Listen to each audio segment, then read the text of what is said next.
আসলে সত্যি কথা বলতে আমরা এই কন্ডিশনে আগে কখনো খেলিনি। আমেরিকা এই কন্ডিশনে সবসময় খেলে। আমরা তাদের দেখে শিখেছি। আমরা পরের ম্যাচে ঘুরে দাঁড়াবো। সুপ্রিয় বন্ধুরা, বাংলাদেশ হেরে গেছে। তোমরা যারা খুশি হয়েছো, তোমরা আরেকটা বিষয় জেনে খুশি হবা। এই যে মিরাজের ডান্সটা দেখো, বাংলাদেশ হারিয়ে যাওয়ার পর সে কিভাবে ডান্স করছে।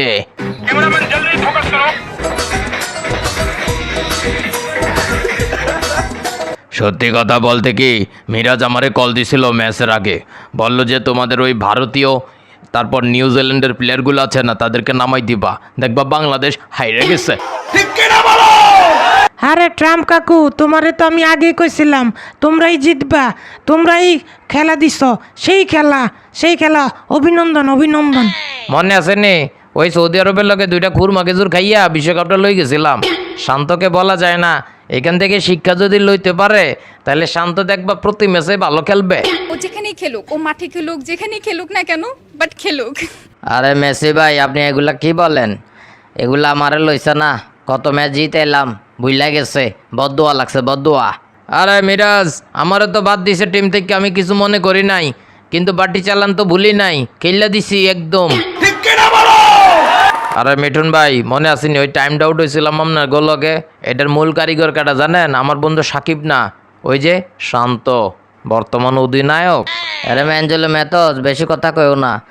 এক ম্যাচ খারাপ খেলছি তো কি হয়েছে, সামনের ম্যাচে ভালো খেললে কামব্যাক করবো।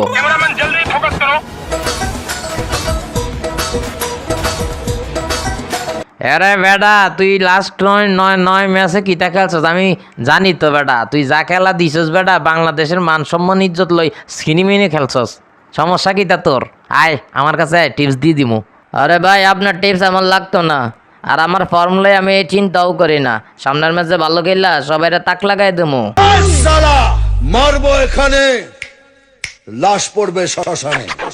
আরে ভাই, অনেক হয়েছে, শান্তকে দল থেকে বাদ দেওয়া দরকার। তাইলে আমি ক্যাপ্টেন্সি পামু, ক্যাপ্টেন্সি পাইলে আমিও ভালো খেলবো, প্রতি ম্যাচে খেলতে পাইরাম। কথা কি ক্লিয়ার না ভেজাল আছে? এরে পোলাপান, আমারে মনে রাখিস, আমি কিন্তু কইছিলাম, মনে আসেনি? আমারে মনে পড়ে ভাই। আপনার তো বিসিবির লগে সমস্যা, এই সমস্যাগুলো না থাকলে আমি আর আপনি রিল্যাক্সে মিয়া খেলতে পারতাম। एकदम इन्होंने वक्त बदल दिया, जज्बात बदल दिए। ओ भाई, मारो मुझे, मारो।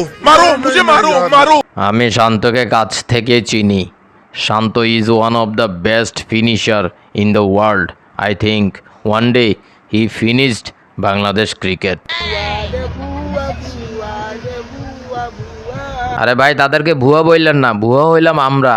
এত ইনজুরির পরে কষ্ট কইরা কামব্যাক করলাম, ইন্টারন্যাশনাল ক্রিকেট খেলবো, তো আমাকে নিলই না। এখন তারা জেতার আগে হেরে যাচ্ছে। हमारा मर्जी है, हमारा दिस इज आवर टारगेट, नहीं जीतेगा। রাসেল, পিচের কি অবস্থা? খুব টেনশনে, বাংলাদেশের ব্যাটিং লাইন আপ লইয়া খুব টেনশনে আছে, সামনের ম্যাচে যে কি হবে। আরে রাসেল ভাই, দুশ্চিন্তার কি আছে? ভালো খেলি আর খারাপ খেলি, আমরা তো অটো চয়েস, প্যারা নাই, চিল।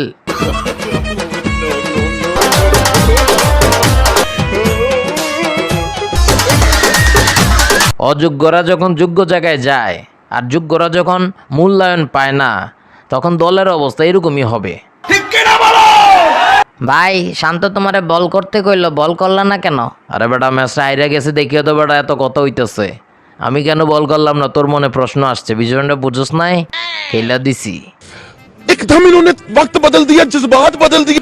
ओ भाई, मारो मुझे, मारो। পোলাপান, হেব্বি মজা পাইতেছো না? বাংলাদেশ হাইরা গেছে, আমিও খুব মজা পাইছি, হেব্বি মজা। সো যারা মজা পাইছো কমেন্টে জানাও আর ভিডিওটা শেয়ার করে দাও। আর হ্যাঁ, পরের ম্যাচে জিতবে না হারবে সেটা জানাতে ভুলবে না। মারবো এখানে, লাশ পড়বে শ্মশানে।